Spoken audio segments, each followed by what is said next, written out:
ila Muhammadin wa ala alihi wa sahbihi wa man wala. Yayin uwa masu daraja, lallai akwai damuwa kwarai da gaske ga yankin nan namu na arewa. Masifar ta yawaita, wallahi abin yayi yawa, cin kashin yayi yawa, wulakancin yayi yawa. A jiya din nan an je har gidan mutum an sace iyalinsa, sun neme shi iyayi don su kashe shi ba su samu dama ba. Yau kwana 4 mutum 200 da wani abu aka ɗauka a yankin Kebbi zuwa Zamfara. Akwai abokinmu Sadiq garkuwa custom, jiyan nan aka bugo ake gaya mana cewa 'yan bandits ɗin nan sun kashe kakarsa, mahaifiyarsa. To wannan abin yayi yawa, sai ka dinga mamaki. Na farko, yankinmu na arewa wanda laifi yayi, sannan ina wakilan arewa, ina shugabannin arewa? Me yasa wannan abin sai dai arewa? Ba muna fatan wannan abin ya faru a wani guri bane ba, amma me yasa yankin da musulmai suke rayuwa ya kasa zama lafiya? A al'ummar da shugaban ƙasanta musulmi ne, mataimakin shugaban ƙasa musulmi ne, muna da sanatoci musulmai, muna da 'yan majalisu 'yan tarayya musulmai, amma zubar da jini kawai ake na ɗan arewa baji ba gani. A irin wannan wata na Ramadan ma mutane ba su samu sassauci ba. Na rantse da girman Allah ba zai ƙyale wannan abun ba. Ya kamata wannan abun ya shiga zukatanku. An ce muslim ticket a tarihin Najeriya ba a taɓa yin ticket ɗin da ya wulaƙanta musulmi irin wannan ticket ɗin ba. Allah ya isa, Allah ya isa, Allah ya isa. Ɗan uwanmu Allah ka bi mana kadunsu, yana mana takaici. Mata aure ta zama wulaƙantacciya, a saci budurwa ga 'yan makaranta na, sai a nuna wani mutum ya tsaya akan bayin Allah da basu ji basu gani ba, yana dukansu kamar bayi. Annabi ya ce ittaqu az-zulma, ku ji tsoron zaluncin da kuke yi, fa inna zulma zulumatun yawmal qiyamati. Allah ce ku ji tsoron zalunci, domin zalunci duhu ne na masifu, za ku shiga kushuwa gabanni azzalimai ranar gobe alkiyama. A nan da annabi ya siffanta ya ce zalunci dukkai ne, kenan nau'ika ne na bala'i na masifa shugabannin da suka yi wulakanta al'ummarsu za su fuskanta. Amma a yaushe? A yinin ranar alkiyama, kuma Allah ne yana jiran ku. Inna rabbaka labil mirsad, ubangijinka yana madakata kai wanda ake zalunta. Kar ka damu, ka kwantar da hankalinka. Allah ce kar ku yi tsammani Allah ya gafala ko ya manta a game da abin da ku azzalume kuke aikatawa. Allah ya ce ban manta ba, ina sana ina gani. Allah fa baya bacci. Sayyidina Umar ya kalli wasu da ake wulakantarwa, ya ce mata tasta'abattumun nasa wa qad waladatuhum ummahatuhum ahrara.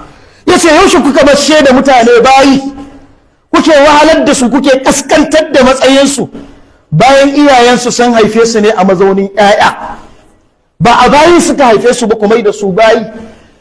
Abin da ake wa talakan Najeriya na handa mai dukiya, na talautarwa, na kaskantarwa, na jahiltarwa, duk bai isa ba. Yanzu kuma sai an sace shi akan hanya, ko bera ba a ɗiba a hanya, ko tumaki ba a ɗiba a hanya, amma yanzu ana ɗiban mutane a wulakantar da su.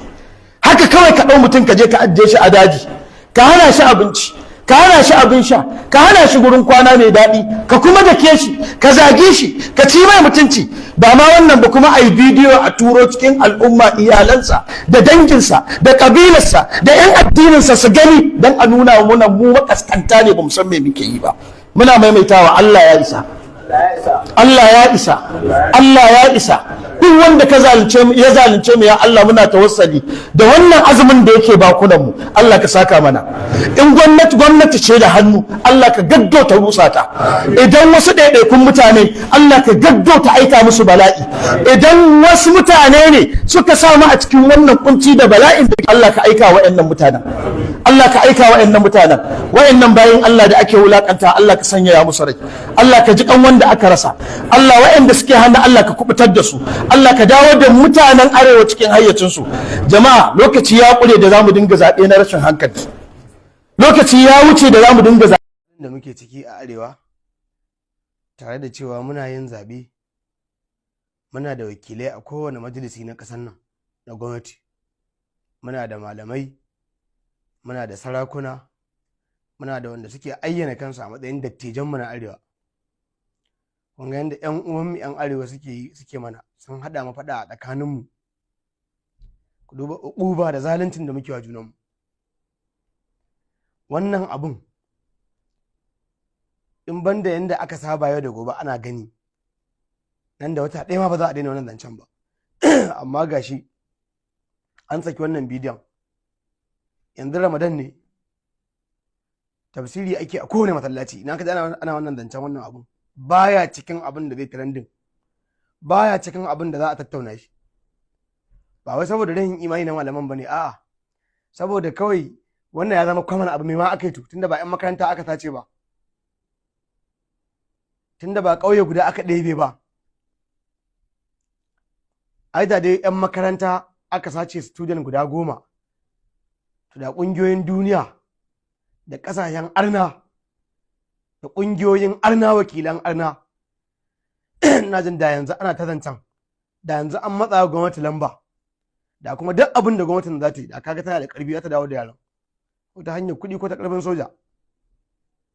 Amma kai da kake kallo na a wannan bidiyon kake ganin wannan abin kamar a matsayin wasa,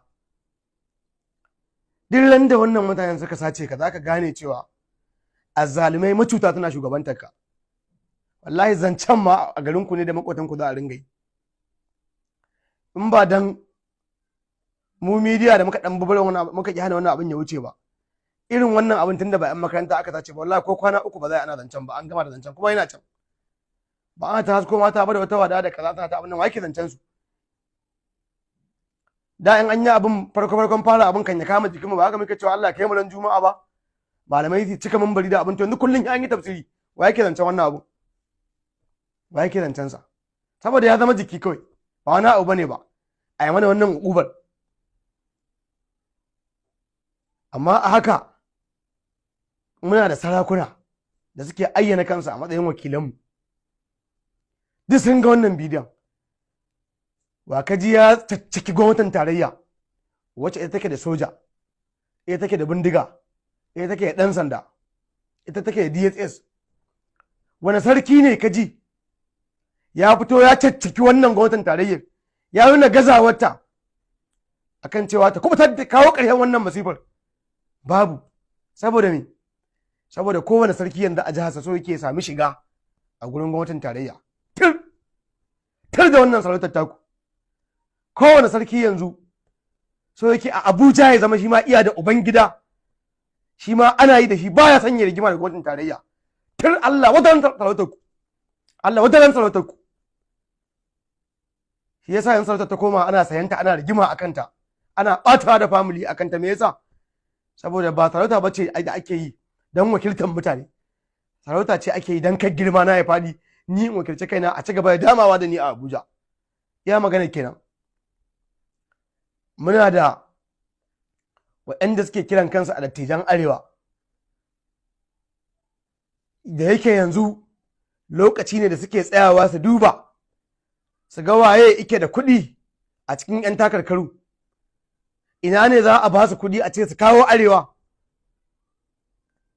To kuma gwamnatin tarayyar yanzu ita take da kuɗi, ita take son ta koma kan kujerarta, ita sa dattijan a aljihunta, ba wanda zai iya magana. Wataƙila kuma saboda azzalumai ne dattijan, kowa in yi magana za a saka yi shi, za a kama shi akan wani laifin. Ba ga irin sai Rufai nan ba, da kansa ya ayyana kansa a matsayin dattijan arewa, da ya ɗamaraye zai fara adawa da wannan gwamnatin, bai fara ba amma yanzu yana tsari. ba wanda ya magana cikin yan arewa. Wannan Yan Rufa'in ni a guna mayaudari ne, mucuci ne, shi ya kawo mana Tinubu.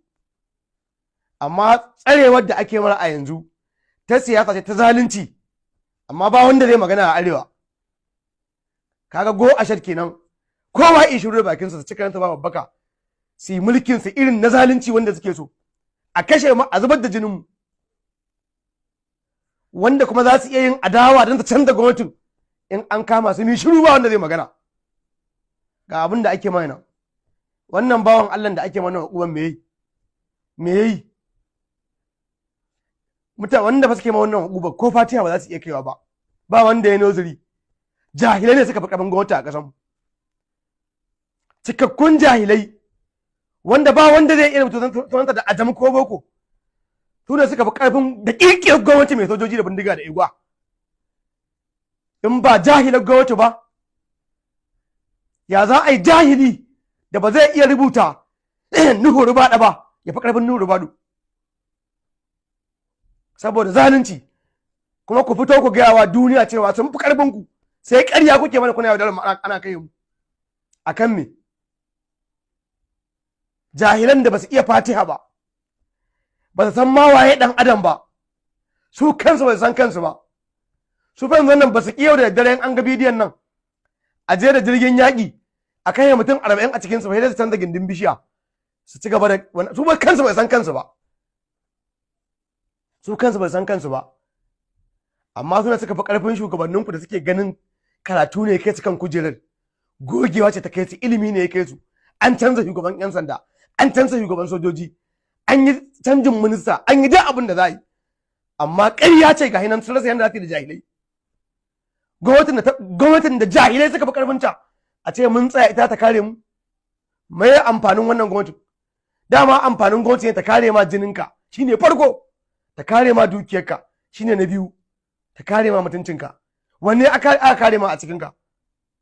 Ita kanta kasar a hasko ta a ce kasar ka ce ake yin wannan abin kuma akwai gwamnati a ciki, ita kanta kasar ba a kare mata mutuncinta ba ma mutuncinka ba. Ga abin da yake faruwa nan, ba wanda zai magana, kowa ya shiru, kowa ya shiru. Kuma yunkurin duk wanda yi yunkuri dan a canza wannan gwamnatin da ta gaza, kai yan adawa ma sun kasa fitowa su ce ta gaza, amma kasa fitowa a ce ta gaza. Gaya min wani zakawakuri wanda ake jin muryarsa a arewa, mutum ɗaya, gaya min shi wanda zaka ce yanzu ya sa gwamnatin nan a gaba da adawa. Babu. Wawaye daƙiƙai kawai wanda ba ku san kanku ba, dabbobi wanda ba san kansu ba. Kowa kwaɗayi yake yi a bayi mota ko a bayi mukami ko a bayi wani abu, kun ki dogara ga Allah ku nemi halallinku. Wawaye jahilai kawai masu matacciyar zuciya wanda ba san darajar kansu ba. Ka gaya min wani mutum wanda fitacce ne in yi magana a ƙasar nan ko ina sai an ji. Gaya min mutum ɗaya wanda yanzu zaka ce ya taso wannan gwamnatin a gaba ne mata adawa daga arewa.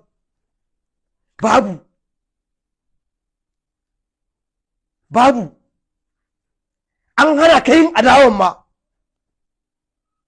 ma saboda wawaye ne mu, ba mu san ma inda muka sa gaba ba. Abinda muke magana kawai shine ai yanzu abinci ya karye mu ga 'ya'yan yunwa. Ai yanzu kwanan shinkafar da yake 4,000 ya dawo 2,000. 'Ya'yan wahala kawai mu abinci muka sani, kawai mu ci mu koyi, a ci mutuncin mu, ai wa iyalin mu da 'ya'yan mu fyaɗe, a kashe mu, a zalunce mu. Kawai mu in dai za mu ci mu koshi, mu kawai mu ciki muke bautawa saboda mu ga 'ya'yan yunwa. NSA mai bai shugaban kasa shawara akan harkar tsaro, National Security Advisor ɗan arewa ne, shine Nuhu Rubadu. Iyakan kujerar bai sauka ba a taba canza shi ba, ake maka wannan abun a arewa, kuma shine yake wakiltar ka a Abuja, kamar yadda kowane yanki yake turo wakili, mu mun tura shi wakili. Me wakilcin sai maka amfani? Amma da yan fim din mu da mawakan mu da kaza din mu kowa tare a gindin wannan mutum dan a yaga man nashi. Kwaɗayayyun banza marasa kiyin kansu, kowa burin sai ya samu gindin zama a gurin wannan mutum wanda ofis ɗinsa bai maka maganin komai ba. Da a ce ka san ciwon kanka, wanda ka san abin da kake yi ba. mai amfanin ofis din nasa? Dan me ma za ka kana zagin Tinubu? Idan da gaske Tinubu ne ya gaza, Nuhu ba da ya ajiye kujerarsa mana.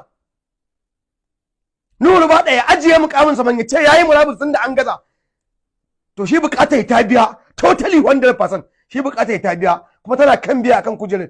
Mu ne dai ga mu nan halin da muke ciki a yau. Amma dai masara ta kare. Maga zaɓe nan yana matsowa.